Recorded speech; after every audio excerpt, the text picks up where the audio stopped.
मुख्यमंत्री पुष्कर सिंह धामी ने कुरुक्षेत्र हरियाणा में अंतर्राष्ट्रीय गीता महोत्सव में प्रतिभाग किया। इस अवसर पर अपने संबोधन में मुख्यमंत्री ने कहा कि धर्म क्षेत्र कुरुक्षेत्र की पवित्र भूमि पर भगवान श्री कृष्ण ने अर्जुन को जो दिव्य उपदेश प्रदान किया, वही श्रीमद् भागवत गीता के रूप में मानवता का शाश्वत ज्ञान बनकर पूरे विश्व को दिशा दिखा रहा है। इस भूमि से धर्म, कर्तव्य, सत्य, निष्काम कर्म और आत्मोन्नति का संदेश संपूर्ण भारत समाज में प्रवाहित हुआ। इस भव्य महोत्सव के माध्यम से गीता के संदेश को जन जन तक पहुंचाने के लिए उन्होंने हरियाणा सरकार और स्वामी ज्ञानानंद जी महाराज के प्रति अपनी कृतज्ञता प्रकट की। हरिद्वार में होने वाले कुंभ 2027 की तैयारियों को लेकर मुख्यमंत्री पुष्कर सिंह धामी ने 13 अखाड़ों के आचार्यों और संतों के साथ बैठक की। बैठक में सीएम ने 2027 कुंभ स्नान की प्रमुख तिथियों की घोषणा की। मुख्यमंत्री ने कहा कि अखाड़ों के संतों से सुझाव और मार्गदर्शन लिया गया है। सभी संतों ने दिव्य और भव्य कुंभ आयोजन के लिए आशीर्वाद दिया है। उन्होंने कहा कि कुंभ को प्रधानमंत्री नरेंद्र मोदी के मार्गदर्शन में पूरी तैयारी के साथ आयोजित किया जाएगा ताकि श्रद्धालुओं को बेहतर अनुभव मिल सके। आज हमारे सभी अखाड़ों के पूज्य संतगणों के साथ बैठक भी थी। उनके साथ उनके सुझाव भी लिए गए, उनका मार्गदर्शन भी लिया है। सभी ने एक स्वर में भव्य और दिव्य कुंभ आयोजित करने पर अपना आशीर्वाद दिया है और हम पूरी तैयारी के साथ हर तरीके से एक शानदार कुंभ हमारे आदरणीय प्रधानमंत्री श्री नरेंद्र मोदी जी के मार्गदर्शन में उसको आयोजित करेंगे और एक अच्छा अनुभव कुंभ में आने वाले लोगों के लिए होगा, ऐसा हमारा हर संभव प्रयास है। उत्तराखंड अधीनस्थ सेवा चयन आयोग की स्नातक स्तरीय परीक्षा पेपर लीक मामले में पेपर हल करने वाली सहायक प्रोफेसर सुमन चौहान को शुक्रवार को सीबीआई ने गिरफ्तार कर लिया। सीबीआई ने इस मामले में ये पहली गिरफ्तारी की है। सुमन ने ये पेपर मुख्य आरोपी खालिद के लिए हल किया था। दून पुलिस खालिद और साबिया को गिरफ्तार कर चुकी है। वर्तमान में दोनों न्यायिक अभिरक्षा में जेल में हैं। गत 21 सितंबर को यूकेएसएससी ने स्नातक स्तरीय परीक्षा कराई थी। परीक्षा के दौरान पेपर का स्क्रीनशॉट सोशल मीडिया पर वायरल होने लगा। बेरोजगार संघ ने आरोप लगाया कि ये पेपर लीक हुआ है। देहरादून में विद्यालयी शिक्षा मंत्री डॉक्टर धन सिंह रावत ने विभागीय समीक्षा बैठक की। ये बैठक देहरादून के यमुना कॉलोनी में मंत्री के शासकीय आवास पर आयोजित हुई। शिक्षा मंत्री ने बैठक में बताया कि एससीईआरटी और सभी डाइट संस्थानों के लिए पृथक शिक्षक संवर्ग बनाया जाएगा। इसके लिए तैयार नियमावली जल्द कैबिनेट में प्रस्तुत की जाएगी। डॉक्टर रावत ने कहा कि राज्य में पहली बार एससीईआरटी व डाइटों के प्रशासनिक और अकादमिक ढांचे में बड़े सुधार किए जा रहे हैं। एससीईआरटी में 121 पदों का पुनर्गठन किया गया है। 58 अकादमिक और 63 पैरा अकादमिक पद। उन्होंने समग्र शिक्षा के तहत उच्चीकृत विद्यालयों में नए पदों के सृजन के भी निर्देश दिए। रिक्त पदों को जल्द भरने, चतुर्थ श्रेणी में स्थानीय युवाओं को प्राथमिकता देने और अधिकारियों की कमी दूर करने पर भी बल दिया। बैठक में सचिव विद्यालय शिक्षा रविनाथ रमन, महानिदेशक दीप्ति सिंह और अन्य अधिकारी उपस्थित रहे। बीते दिन राष्ट्रगीत वंदे मातरम के 150वें वर्ष पर उत्तराखंड के विद्यालयों में वंदे मातरम का गायन किया गया, लेकिन कुछ मुस्लिम मौलाना और मुस्लिम स्कॉलर ने इसको इस्लाम के विरुद्ध कहा है, जिसके जवाब में बीजेपी ने इसे छोटी मानसिकता कहा है। उत्तराखंड मदरसा शिक्षा बोर्ड के अध्यक्ष मुफ्ती शमून कासमी ने कहा कि वंदे मातरम आजादी की लड़ाई के वक्त स्वतंत्रता संग्राम सेनानियों ने गाया और देश के लिए अपने प्राण न्यौछावर किए। उन्होंने कहा कि कोई अल्लाह या ईश्वर की इबादत नहीं है, बल्कि परिक्रमा है। मातरम के गीत को गाकर और वंदे मातरम कहकर के अपने जानों का बलिदान दिया और देश आजाद हुआ। मैं ये भी कहना चाहूंगा कि वंदे मातरम ईश्वर की पूजा में नहीं आता है। वंदे मातरम का मतलब है कि ऐ माँ, हम तेरी परिक्रमा करते हैं, हम तुझे सलाम करते हैं। और परिक्रमा यानी तवाफ को कहते हैं। तो मैं आपसे ये कहना चाहूंगा कि जब हम काबा जाते हैं तो मक्का शरीफ में जाने के बाद हम मक्के की इबादत नहीं करते हैं काबे की, बल्कि उसकी परिक्रमा करते हैं। विंटर डेस्टिनेशन ओली आने वाले पर्यटक अगले कुछ दिनों तक चेयर लिफ्ट उड़न खटोले की राइड का लुत्फ नहीं उठा सकेंगे। दरअसल GMVN ओली द्वारा संचालित ओली चेयर लिफ्ट का संचालन वार्षिक मेंटेनेंस के कारण रोका है। मेंटेनेंस फिटनेस कार्य पूरा होने के बाद ओली चेयर लिफ्ट को फिर से शुरू कर दिया जाएगा। GMVN ओली के चेयर लिफ्ट प्रबंधक राजेंद्र प्रसाद डिम्बरी ने बताया कि तकनीकी मेंटेनेंस के बाद जल्द ओली चेयर लिफ्ट का संचालन शुरू कर दिया जाएगा। एक और जहां कांग्रेस वोट चोरी का अभियान चला रही है, वहीं भाजपा विधायक ने इस अभियान को खुद उनके खिलाफ ही शुरू कर दिया है। भाजपा के धर्मपुर से विधायक विनोद चमोली ने पूर्व मुख्यमंत्री व भाजपा वरिष्ठ नेता हरीश रावत को लेकर एक बड़ा बयान दिया है।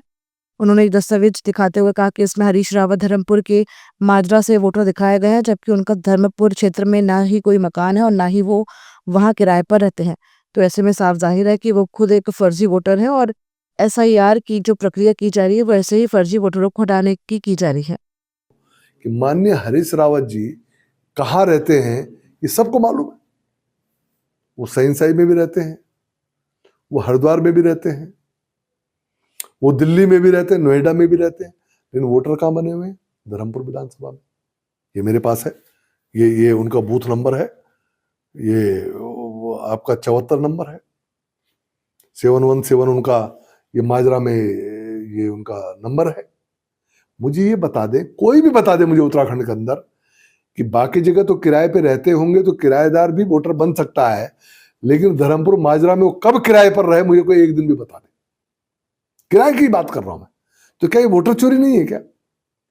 ये अपने तरह की चोरी नहीं है? अब हरीश रावत जैसे कद्दावर नेता जो पूरे प्रदेश के सबसे सीनियर मोस्ट लीडर हैं, जो राष्ट्रीय स्तर पर मंत्री रह चुके, मुख्यमंत्री रह चुके, अगर वो इस तरह का काम करते हैं तो कांग्रेस से क्या उम्मीद करेंगे आप? तो धर्मपुर के वोटर बनते हैं, वो भी माजरा के बनते हैं, वो भी वहां रहते नहीं, कभी रहे ही नहीं आज तक, एक रात भी नहीं बिताई होगी उन्होंने वहां। श्री बद्रीनाथ धाम के कपाट मंगलम 25 नवंबर को शीतकाल के लिए होने के पश्चात अब बद्रीनाथ धाम की सुरक्षा व्यवस्था को और चाक चौबंद के साथ मजबूत कर दिया गया है। वहीं इस वर्ष भी बद्रीनाथ मंदिर की पूरी सुरक्षा की जिम्मेदारी भारत तिब्बत सीमा पुलिस आईटीबीपी की 23वीं बटालियन के हिमवीर जवानों और अधिकारियों को सौंपी गई है। देहरादून स्थित इस बटालियन के हिमवीर जवानों के एक विशेष प्लाटून को पूरे बद्रीनाथ मंदिर परिसर में तैनात किया गया है।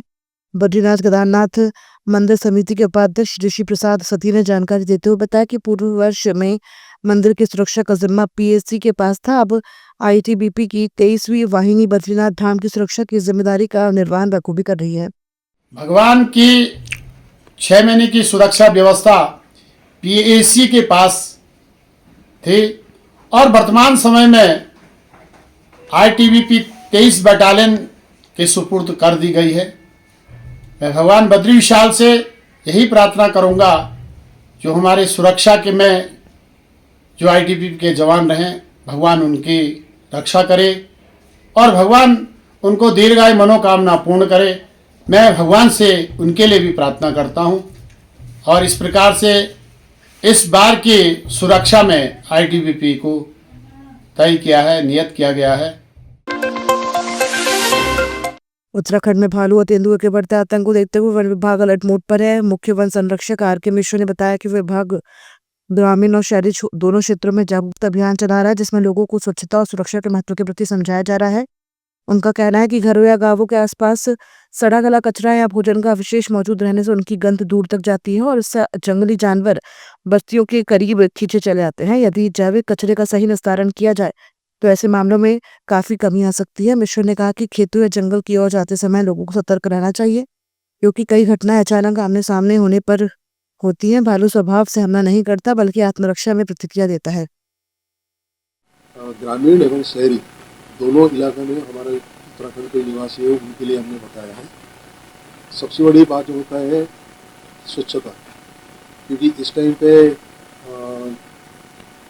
जो हमारा जैविक कूड़ा होता है ना, उसके वजह से जानवर शहर में और गांव के नज़दीक आने का संभावना बहुत ज़्यादा बढ़ जाता है। अगर इसको निस्तारण ठीक से किया जाए, मतलब मिट्टी में ही दबा दिया जाए बस, तब क्या होगा ना, फिर उनको कोई फूड सप्लाई होगा नहीं। क्योंकि ह्यूमन बीइंग और वाइल्ड लाइफ में अगर हमने कुछ कंपेयर करें तो सड़ा हुआ फल, सड़ा हुआ सब्जी या घर के जो खाने का जो बच जाता है उसका जो स्मेल होता है वो बहुत दूर तक जाता है। वो एनिमल को निर्भर करता है, 100 मीटर से लेके 1 किलोमीटर तक जाएगा अगर हवा बहता है तो वो आ जाएगा आपके घर के आसपास। लेकिन कुछ समय के बाद वो सप्लाई बंद हो जाएगी क्योंकि वो खा जाएगा। इसके बाद उसका आदत पड़ेगा, वही आसपास घूमेगा एवं उस टाइम पे चांस एनकाउंटर होगा, क्योंकि लोग तो बाहर जाएंगे, काम करेंगे, खेत में भी करेंगे। तो वो हमने बार बार कह रहे हैं कि स्वच्छता बहुत ज़्यादा ज़रूरी है। दूसरा है, अगर हमने खेत में जाते हैं या जंगल में होते हुए कहीं जाना चाहते हैं, थोड़ा सा रेकी कर लेना जरूरी है, तो उससे पता चल जाएगा कि वहाँ भालू है या नहीं है आपका खेत में। इवन खेत का जो हम फसल काटने का इकट्ठा करते हैं, हो सकता है उसी के आसपास है, क्योंकि वो हाइबरनेशन में जाने जा रहा है। तो उसके लिए ज़्यादा खाने का ज़रूरत है। तो उसको देखते हुए, क्योंकि उसका बिहेवियर हमको जानना है, क्योंकि हमने भालू के साथ सदी कालों से रहते हैं, तो भालू का मूवमेंट हमको पता है। लेकिन ये जो हो रहा है, ये सब एक्सीडेंट की वजह से हो रहा है। भालू खुद अटैक कर रहा है, आदमी तो कभी नहीं करेगा, वो तो हमेशा अपने को बचाना चाहेगा। लेकिन थोड़ा सा मैं अगर कहूँगा कि अवेयर हो जाए और चौकन्ना रहे,